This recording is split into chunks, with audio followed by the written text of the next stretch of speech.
We're seeing some upside moves in transports. They're often called a leading indicator for the economy. And then yesterday, we saw that better than expected GDP report. So does this cement, if the economy is strong, that we're going to continue to see transports move higher, or do you see some possible trouble for this sector coming up ahead?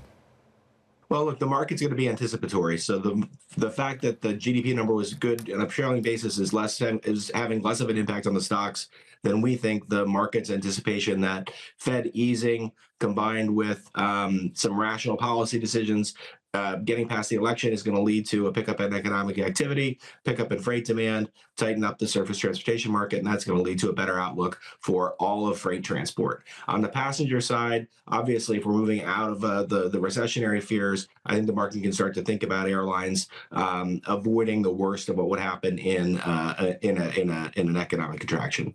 Yeah, by the way, we're expecting, I think, pretty close to record travel during this Labor Day weekend. One of the stocks we didn't mention here is FedEx. We've seen FedEx have a pretty good run in recent days, multi-day win streak. Why are investors so confident in FedEx? What are they seeing there, or what are you seeing there? Like, what is why so much money moving into that stock? Well, I think that stock has got some idiosyncratic properties that make it really attractive for investors right now. First of all, if you think historically, FedEx has always had a lot of leverage to an improving macroeconomy. So the Fed easing and some improvement in economic activity, that's always going to be an early cycle sort of stock. And then when you think about the moves the company's been making during this protracted freight recession, really rationalizing some of the fixed cost infrastructure, working towards integrating some of their redundant networks, they're being able to pull some cost out, drive earnings growth despite a bad macro. And then on top of that, the company's starting to make some very shareholder friendly moves that are inconsistent with maybe what the market's perception of the stock has been historically. Specifically, they've talked about running a process to think about spinning off their LTL freight division, which is a sector that has a lot of investor interest and has a lot of investors thinking that if they can narrow their focus back on the small package business, that business will actually benefit not only from having some of the cash flow from spinning off that business, but also from a better focus of management and execution. Okay. Yeah, a lot of people think that spinoff would actually help the broader LTL and trucking sector, too, because it would end bundling, which actually reduces rates.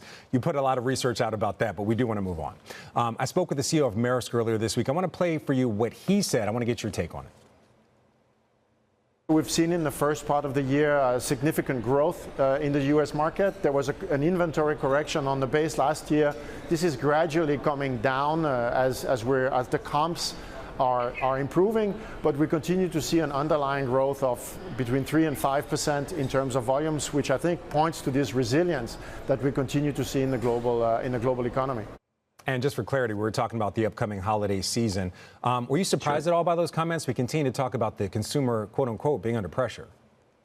Well, the consumer being under pressure is separate from the inventory correction issues, right? The U.S. supply chains have been pulling down inventory post the COVID surge. We do see very, very healthy freight demand on an inbound basis. If you look at intermodal demand off of the West Coast, for example, it's really kind of off the charts. You do have a lot of companies gearing up for the holiday season. You also maybe have some companies thinking that, well, if there is some policy risk that we might see a lot of tariffs in the future, let's pull some product in now before we get hit with some of those costs. So there could be some additional factors at play beyond just a strong economy. But I think the underlying factor here is that the U.S. consumer continues to do pretty well, and that you're looking at a setup for the freight components of the economy doing much better in the back half of the year than they were doing in the first half of the year.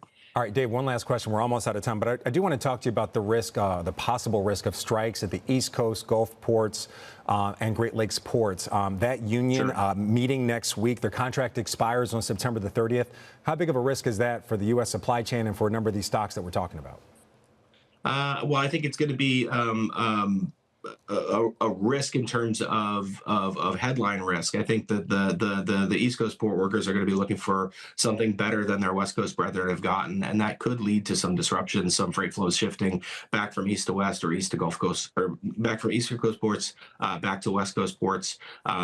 Hopefully, it's going to be at the later end of the shipping season, and it's also possible that some of the early surge in imports have been importers saying, "Hey, you know what? I don't want to mess around around with the risk that there's going to be a work stoppage closer to peak. Let's pull some stuff in a little bit forward.